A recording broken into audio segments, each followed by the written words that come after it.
Welcome to the Finance Garage podcast, your go-to podcast for navigating the world of finance. I'm Jonathan, your financial guide, bringing the latest market trends, investment strategies, and financial news that matters to you. And by the way, I'm also going to share my other passion, which is cars. At the SWU Group, we help everyday families achieve financial success. Our integrated services include financial planning, accounting, credit advisory, and estate planning.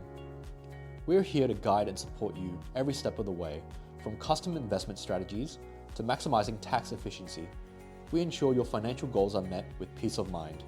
Visit simonwu.com.au for more information.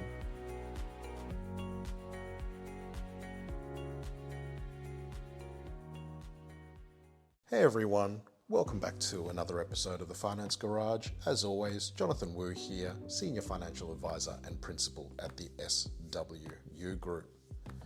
Now, the last couple of years, equity investors have enjoyed a stellar run. It seems that you could do no wrong, buy anything, and it went up, especially when we focus on the Mag 7 and locally here in Australia, the big four banks, miners, and large cap consumer stocks. But as we enter into the back end of 2025, and we've seen a lot of returns being very strong, yet earnings not necessarily reflecting that really positive outlook, could it be a dangerous time to invest naked equities, being long only, in the current environment? Today, I've invited Dr. David Allen, who is the portfolio manager for the Plato Global Alpha Fund, to talk about spotting red flags and whether or not today is a dangerous environment for investing in equities. Because one of the ways that we consider whether or not the equities market is expensive is, let's say today you walked into Coles and you saw a perfect head of broccoli. It was perfect in every way, you want to buy it, but then you look at the price, and the price is $25 a kilo. It's not a fact of whether or not that head of broccoli is good, but it's whether or not it's worth that type of money. And most people that I've presented this concept to, especially with clients, have said, no way would I pay $25 per kilo for a head of even perfect broccoli. Now, Dr. David Allen focuses on investing in a long-short way, which means you are playing on both sides of the fence. You're investing in equities where you believe there are long-term value to be made, i.e. go up, but you're also shorting equities where you identify potential companies with bad sentiment, bad fundamentals, and by shorting it, and if the share price goes down, you make money. Now, there are obviously dangers in investing in shorts, which we will talk about during today's podcast. And to really get into the detail around how red flags are identified so that you as investors, when even doing your own fundamental research, can look and deep dive into companies, identify what is dangerous and what maybe not. So, as always, remember to listen to the disclaimer at the end of this podcast. And remember that this podcast is for entertainment purposes only, and we are not giving any form of personal financial advice. And with that, enjoy my episode with Dr. David Allen. So Dave, thanks very much for joining me on the podcast today. Pleasure. Yeah, great to be with you. So if we sort of kick things off, I mean, investors seem to be really happy these last couple of years, right? And making money seems to be easy. Putting money into an index fund seems to be an easy choice. It's like, oh, there's almost little or no fees. I just make money blindly every day I woke up. Dow's at a whole new high. I mean, we're recording this in mid-November. Dow continues to do new highs. It seems to me, as a sort of trying to be a rational investor, it's a dangerous time to be investing, in equities. And most investors that are not looking at price discovery, never look at valuations, just look at the backward returns and go, this is fantastic. Do you think it is a dangerous time to be invested in traditional long-only equities? Yeah, I think that's a really good question. I think it's a dangerous time to be invested passively in equities. Like if you look at the S&P 500, for example, we have valuation data going back since 1880. So what the second industrial revolution, and you've got the valuations of the market at the moment is we typically use a Schiller PE, which is seen as like the gold standard of valuation metrics for the market, and it's trading at 39.5 times. That places it in the most expensive 3 percentiles. Okay, and but one thing I think that's really important is yes. Overall, the market is expensive, and it's expensive because there's names like Tesla and others that have very little to no earnings and stratospheric valuations. But market aggregates and market aggregate valuation ratios is a very reductive way of looking at things. It's trying to distill all of the richness and complexity of the market down to one number. Because there's something that's also at a record, and that is the amount of dispersion in valuations between the most expensive names. Okay, your Tesla is trading at 240, and your least expensive. So, I don't know, in the US autos, you could have pick up General Motors for a PE of less than 8. Okay, so there's this huge disparity, and that actually creates a lot of opportunities for astute, active managers. But I wouldn't want to be just blindly putting money into passive funds day after day. I think that's a little bit precarious at this point in time. I think the other interesting thing, I spoke to another fund manager recently about this, and if you look, I think it was more focused on Aussie small caps, and he said, if you invest in large caps and you invest in passive, when CBA was its peak valuation, it was 12% of the ASX. So if you put $100 into the index, $12 would go to CBA. It's backward looking, because if CBA's valuation came off, which it has subsequently, not by a lot, but it's now 10% of the market. Well, you invested when it was 12% the new money in, right? So it's not forward looking, which sort of adds another element of danger or risk by being invested in passive. One of the other sort of theses that our investment committee has had, sort of talking about also why the dispersion of valuations is so extreme, is we think that because of all this sort of stimulus that was put into the system through COVID, because all this money has gone into the world, all printed, the people that actually needed it, they are hand to mouth, right? So whatever they needed, they're going to spend. But the people that didn't need it, which is the richer people, then they've continuously sat on a whole bunch of cash. We've seen empirical, data from private equity firms that are sitting on so much cash they don't know what to do with it. So it has to be deployed. Do you think that's been another reason that people are just putting into risk markets or growth markets like equities because there's not a whole lot of option and they just need a return? Yeah, I think so. Sometimes I think people can overcomplicate narratives around why asset prices are so buoyant, and often it is the case. It's just liquidity, ample liquidity, just washing around, and with rates so low, to rehash the acronym from back in the day, TINA, there is no alternative because you're getting bugger all return from rates, etc. So I think that's definitely a big part of it. Another part of it is what happened with COVID. There was the stimulus, but there was also, because we're all locked inside our houses, it caused this huge renaissance in the retail investor. Okay, so if you look at the statistics, there's actually double the amount of money that's retail money invested in stocks than there was a decade ago in the US. Wow. Okay, and which stocks do retail investors gravitate towards? It's the ones with exciting narratives, whether it's around crypto or AI or any of these sorts of things. And so there's no surprises that you combine that enticing narrative, lots of retail investors with too much liquidity, which stocks have just gone absolutely through the roof. And there's an index, our prime broker is Goldman Sachs, and they have these fantastic curated or analyst curated baskets of stocks so we can analyze different thematics. And there's a thematic basket that we watch very closely, and it is non-profitable tech, okay, in the US. And since I think April, okay, that's up 100%.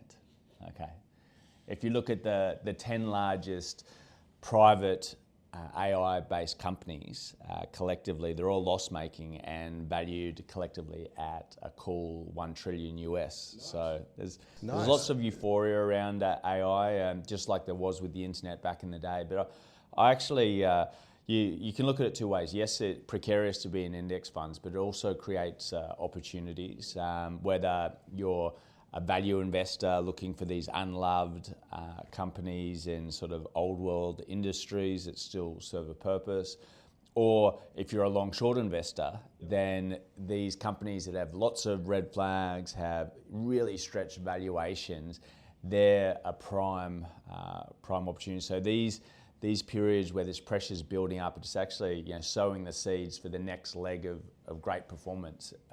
If you look at the short side of our portfolio, the aggregate PE of the short side of our portfolio is 55, with lots of red flags. So while sentiment's hot, those names can perform well, but that doesn't last forever.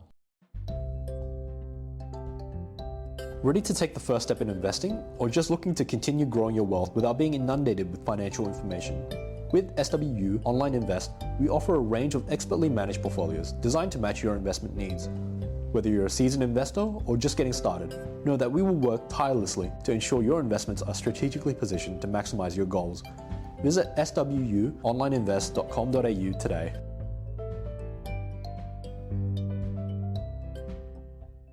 Let's talk about shorting. My career of 23 years, I've seen and met a lot of long short managers. A lot of them end up disappointing.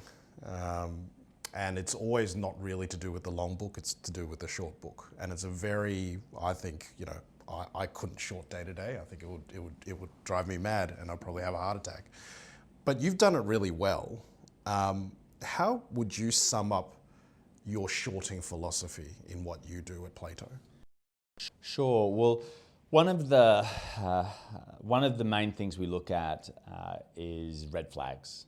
Okay, and there's 150 red flags that are fully systematized. So before we take any short position, we're seeing what these red flags are, and they span really detailed forensic accounting analysis, analysis of balance sheet stress. Are they paying their bills a bit later than analysis of the governance structures, management behavior, and when you get our research shows that if you have 8 or more of our red flags, on average those companies underperform the market by 20% over the next 12 months. It's actually the most powerful method we've ever developed for really doing two things: identifying great shorts, but also preserving capital on the long side, stopping us from doing anything stupid. So first thing we're looking for, lots of red flags. So recently we've been short Drone Shield, 17 red flags. That was a company that was red hot on retail investors, and this enticing narrative, these super cool images of the CEO holding some futuristic drone gun.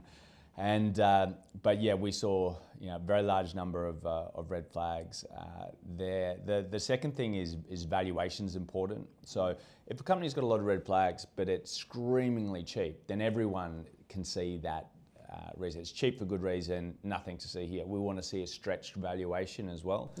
Okay. The third component is we want to see some negative sentiment as well, whether it's sentiment amongst company guidance, sentiment when we're analysing those earnings calls, or it could be in the sell side analyst community. That's what we want to see, that turning negative, because there's no good being right if you're right a year too early and you're just suffering pain, and that's why shorting can be so painful. If you're right too early, then you can just be hemorrhaging alpha for a long time. So they're the three things that we like to see. The philosophy around the portfolio construction and risk management is important also. So a traditional long short manager, and I take your point and you're absolutely right, there's lots of short managers that have ended up disappointing, particularly in Australia. It's not as pronounced overseas for whatever reason. And the part of it may be Australia's a bit of a concentrated market in terms of stocks, but also in terms of sectors. And you'll have many managers in the past, they'll take quite punchy shorts. So they'll be, CBA, it's too expensive. Yes. I'm going to be short 5% of my portfolio. I wouldn't be able to sleep at night. Okay, Yes, totally the point. a large short position for us is just 0.3%. Oh, wow. That's the largest we'll go. Most of our shorts are much smaller than that.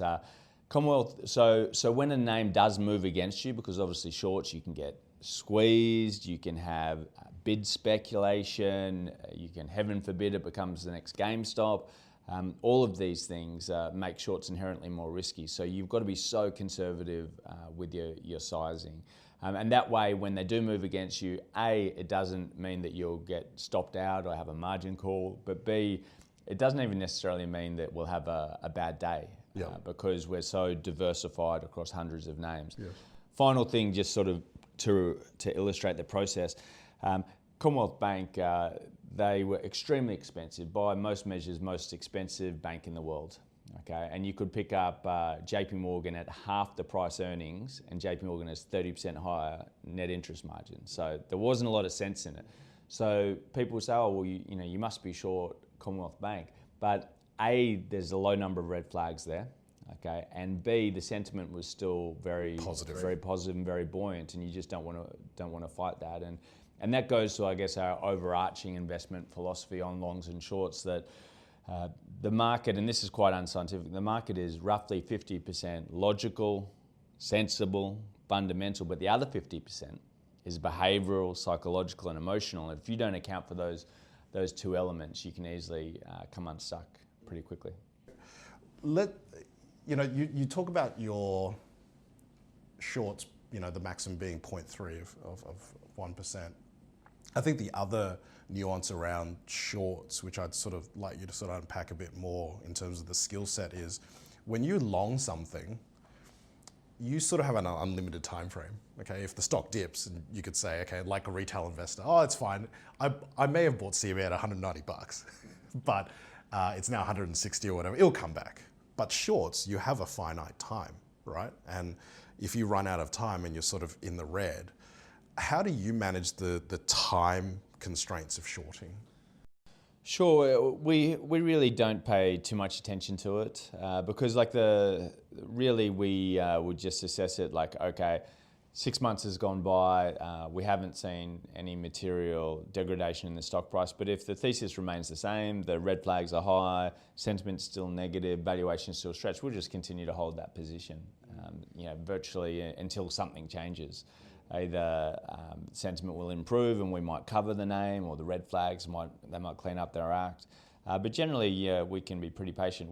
Our typical holding period for a short's just less than a year. Oh wow, okay. So it's not your churn and burn, Wolf of Wall Street style. I remember in one of the early presentations when I saw you present, I think you showed up Prism on a screen somewhere. Yes. And I love your little exercise of give me a stock and I'll plug it in and see how we go. And I think you made comment on Tesla, and I think you said that you could never invest in Tesla because it's a momentum stock. If we use that as a case study, how does that fit within Prism and how you invest, and why Tesla is it's too difficult? Sure, I guess like the momentum aspect doesn't concern me as so much. It's more Tesla. The main issue is I think there's 11 or 12 red flags, and there is the valuation. We just can't get our head around. If you just value the car company component, that's 5 or 10% of the market cap. Yes, they potentially could have incredible success with humanoid robots, etc. But we invest on people are actually doing things that are showing up in the numbers, not hopes and dreams that something that may happen in the future. If they were to do that, then we'd definitely pivot. So that's really so there's no issue with Tesla as a company. It's really just as where the metrics stand at this point. I think one of the things I always talk to my clients about when we invest for them, and let's say they've done retail equities themselves, and I'll say, what is the worst investment you've ever had? And they'll think, and I go, think about why though it was the worst investment.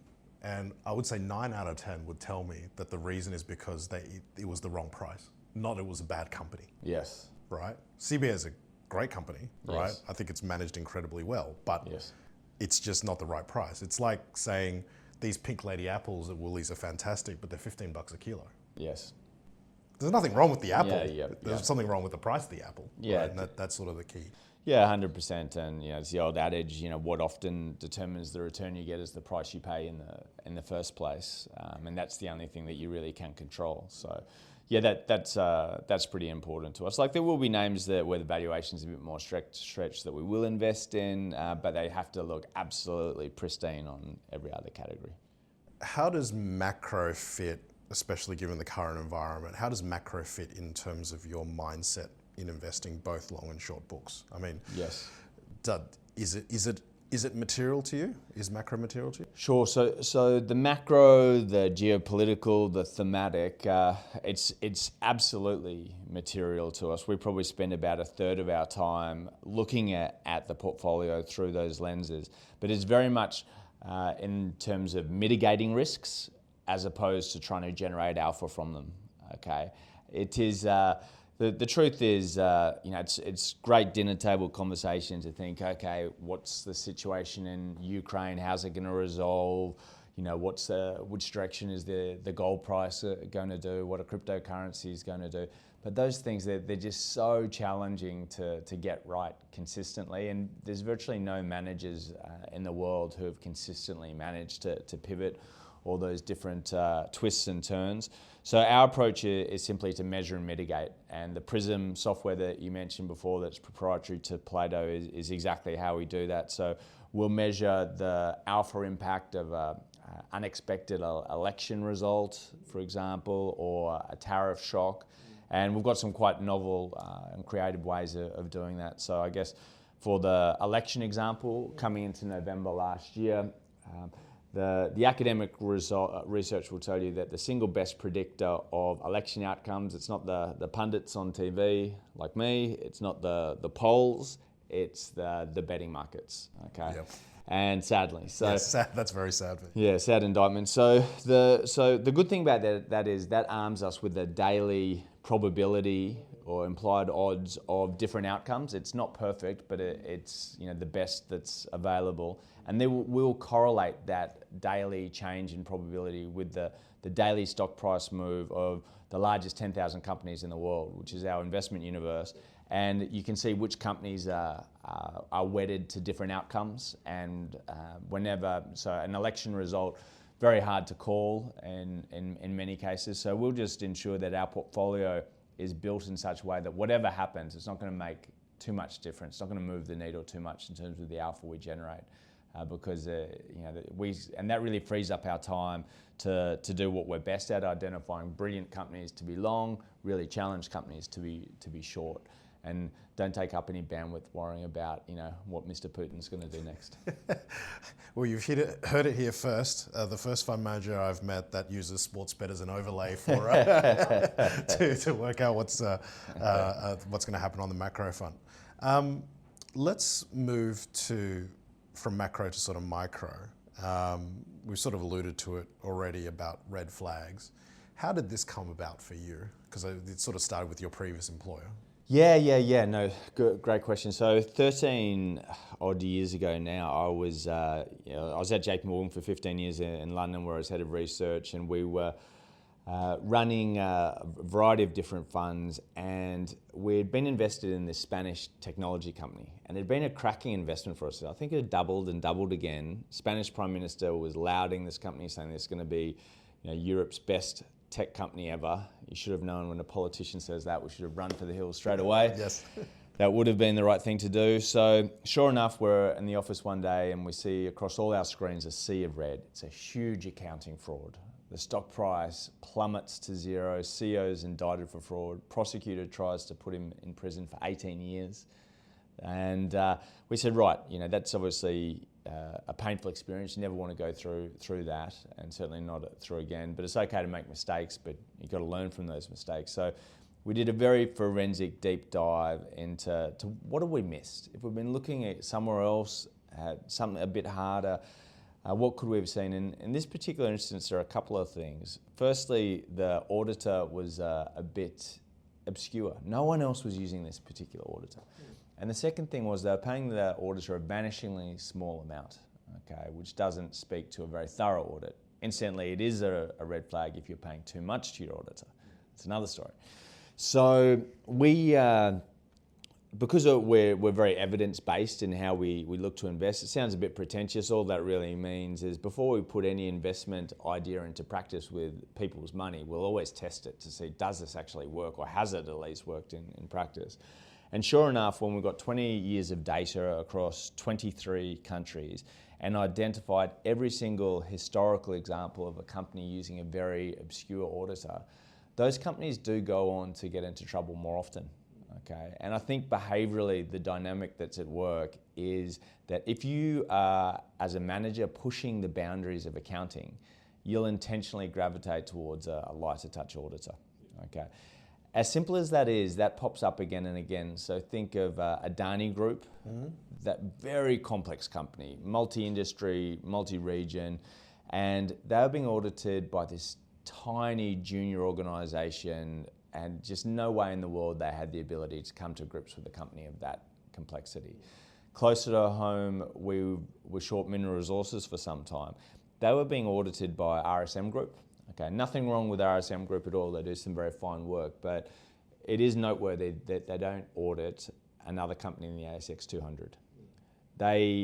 So Mineral Resources shifted to use EY. Yep. That's when all the financial shenanigans, related party transactions and so forth came to light. So as simple as that is an effective red flag. But that was really, I guess, a light bulb moment for us. We said, okay, that's great. That's something we've been overlooking, but what else are we overlooking? So we've spent the last dozen or so years doing hundreds of case studies on every corporate collapse, failure, manipulation or outright fraud that we can find anywhere around the world, and to glean all the red flags that are present. And so think of Enron or Wirecard, poster child for special purpose vehicles and related party transactions. Yep. Think of Bear Stearns and Lehman Brothers, where in the financial crisis, the top executives held zero stock. Okay, there were no clawback provisions. There were golden parachutes, so total lack of alignment there. We've got some fascinating data on the corporate history of executives. Have they been involved in misconduct or collapses previously? Very important. We'll look at something as simple as director buys and sells. A lot of people will look at that. That's actually not a very good signal. It's very noisy because you, as a director, you may be selling stock in your company for a whole variety of reasons. Maybe the stock price is just doubled and you want to take a bit of risk off the table. That's fine. Maybe you've just got some shares vesting and you want to de-risk, or you need money for something else. That's all fine. But there's one particular category of director sells that are really, really important to sit up and take note of. And that's when the stock price has already been hammered, okay? And at that stage, the senior executives are selling in size, okay? That's statistically more rare. That's only 1 in 5 times. Most of the time when the stock price is off, they're actually buying, they're saying, no, we believe in the story. But if they're selling, then you want to run for the hills. It's like rats leaving a sinking ship. Yes. And that one pops up again and again. 1 or 2 red flags in isolation, no problem. But when you basically can put all the pieces of the jigsaw together to say, oh, this company, their governance is very questionable. They're really pushing the boundaries of accounting. There's signs of stress on the balance sheet. There's a lack of alignment. When all of these pieces come together, that's when we say this company is going to be a fantastic short.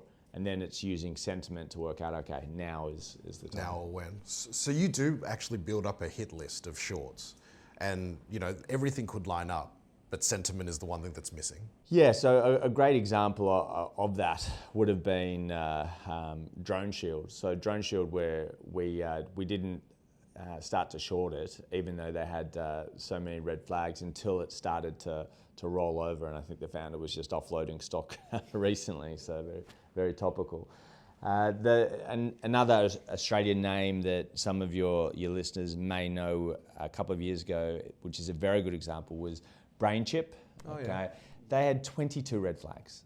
And bear in mind, most companies only have 1 or 2. Yes. So to have 22 out of the 10,000 companies we look at globally, that's the second most. Okay, it was at that particular point. So it was extraordinary. So you'd think, we must. And at the same time, they had a market cap, I think, of around 3 billion, and they had less revenue than where I got my coffee this morning. Okay, so madness. You know it's going to be a great short at some point, but the question is when. Only when that sentiment starts to turn did we look at building that short position. Okay, very interesting. How many red flags do you have now? There's about 150, but it's never an evolving list, and we're always looking to add new and interesting ones.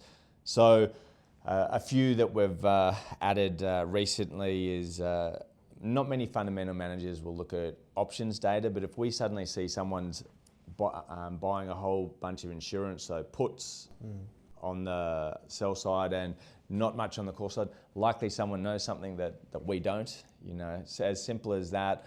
Or we analyse 25,000 earnings call transcripts a year. Okay, and I hope not manually. No, that's right. We're not that big a slave drivers. Yes. But obviously impossible to listen to that many earnings calls over the course of a year, let alone to do it dispassionately. So that's where, we've been doing that for 10 years, and the technology we've evolved to do it's evolved a lot over that period.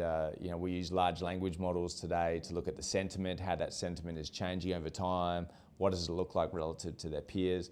That's very valuable. We do the same sort of thing looking at brokerage research, hundreds of thousands of pages of rich information using large language models.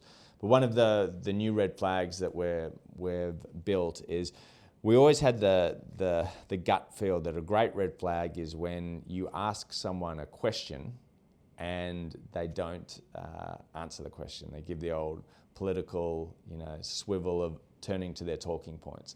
And so what we did a big piece of research. So it involved looking at all of the earnings calls globally, so 25,000 a year for the last 10 years or so, and taking the question and answer section.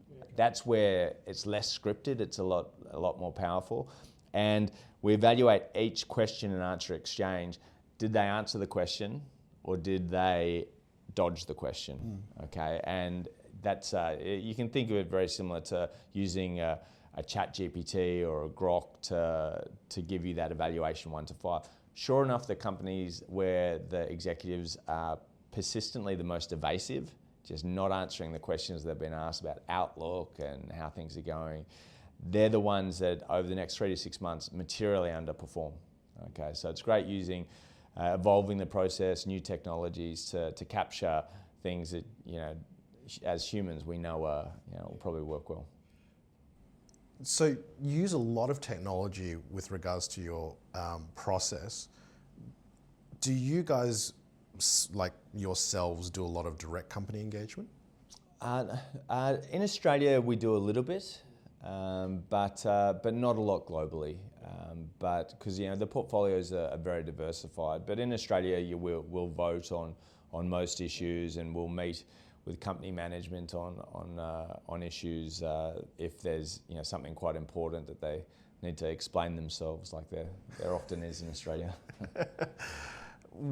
Going back to the sort of the technology side of things and sort of the makeup of your portfolio, do you believe in, I guess, the use of it? Obviously, clearly you believe in the use of AI and LLMs. From your investing standpoint, does this technology wave that we're going through now, is it real, or does it look more like the tech wreck, or is it somewhere in the middle? Because as opposed to the tech wreck, companies do have earnings related to AI. What's your view? Yeah, so I think that there are echoes of the tech bubble, but I think one major difference is if you look at the likes of Nvidia, Apple, Amazon, these are phenomenal companies throwing off tens of billions of free cash flow a year. A little bit different than the tech bubble where you had pets.com trading at $500 million market cap with no revenue. So I think there's a lot of substance to the market at the moment. But that said, it's almost like every AI project is being funded at the moment. Okay, and out of that, there's going to be a lot of companies where that money was just evaporated into thin air. It didn't go anywhere. But I think from the ashes are going to rise some phenomenal companies and new technologies, and that's kind of the nature of capitalism itself. So the winners and losers will be the ones who can identify which ones are the companies that are going to do well and which ones aren't, which is challenging to a degree. So yeah, we've got some short positions and some really expensive AI names or AI linked names that have lots of red flags as well. So we've noticed some quite good performance this month to date, where there's been a bit of a rollover in AI and that thematic, and that certainly helped. I think we're about 1.6% above benchmark month to date, so it's working quite well. It's interesting. I was listening to another fund manager also recently talk about that AI theme, and as long as, for now, that companies believe that they can build a God computer, they will throw every bit of money at it. Yes. Right. Until either someone has created a God computer. Yes. Or they realize they can't, or the world has realized they can't create a God computer. Yes. Yes. Does that pose any risks, do you think, broadly for investors looking at individual companies that are all talking about AI? Because while it's sort of rolled over in the recent month, for the last year, if a company announcement came out and said we're using AI, and they could literally be, I don't know, athlete's foot or there's something equivalent, right? And then the stock price has a bounce because they use AI in their bloody media release. Yes. Is that a real danger, do you think, that everyone's overusing it? We're almost become like numb to people saying AI's in everything. Yeah, definitely. I think there's a lot of AI washing that goes around, even amongst fund managers saying, "Oh, we're extensively using AI without the process." Some do, some less so. So I think that like as investors, that's our job to see through that and see what's real and see if someone's just tacking it on their domain name, it's probably you shouldn't give them too much credit for It's it. AI.com. Yeah, exactly. Stock price bumps. That's right. Just to round things off, to finish off today's episode, given the fact that you focus so much on red flags, and we've talked about a number of those today, if you're the average punter today, and I don't have access to Prism, right? The retail pundit, mum and dad, also doesn't have access to Prism. What are probably 3 broad things you would advise mum and dad, investors out there to look out for? Things that they could materially see, but not have to necessarily do a whole lot of research. Yeah, definitely. Well, there's lots of things that are pretty accessible that should definitely give you concern. Like the first one I mentioned before that you can see in Australia, where the insiders are selling stock. So when they're selling stock after a period of weakness, that's really important to take note of. Absolutely, it's one of the stronger red flags that we look at. One of the stronger red flags is also one of the simplest, and that is if a company has persistently negative cash flow from operations, okay, it's so simple, anyone can pull up the accounts and see.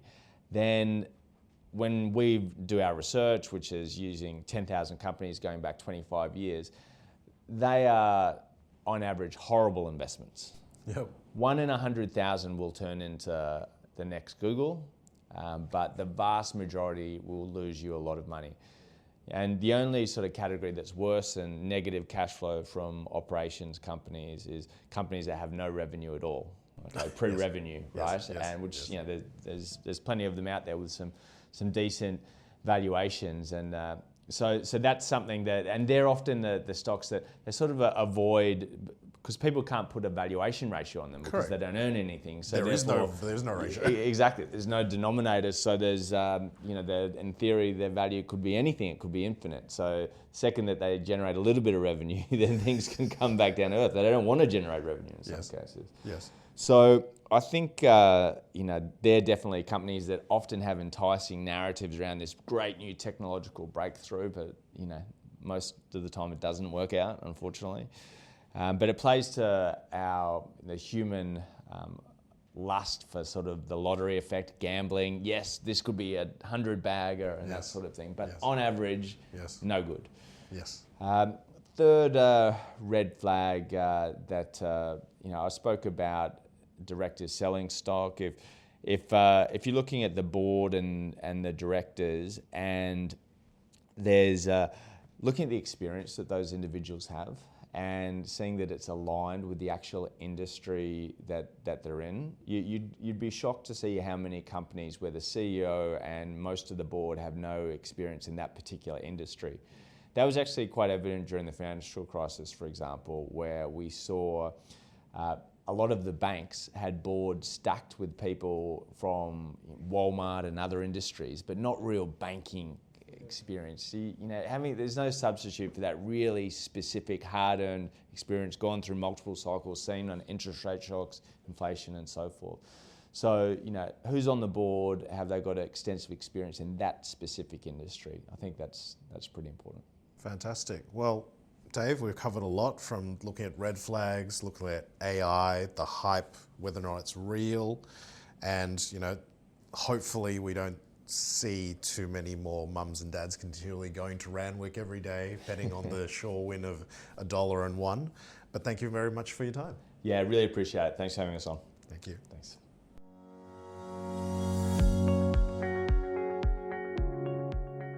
This podcast is not financial product advice and is intended to provide information only. It does not take into account the investment objectives, financial situation, or needs of any person. You should assess whether the information is appropriate for you and consider talking to a financial advisor before making any investment decisions. Any investment examples are for illustrative purposes only. The information is taken from sources which are believed to be accurate, but Simon Wu, Jonathan Wu, SWU Financial Planning, and Personal Financial Services Limited accept no liability of any kind to any person who relies on the information contained in the podcast. Unless expressly stated, none of the information should be taken as a recommendation. For more information, please visit www.simonwu.com.au.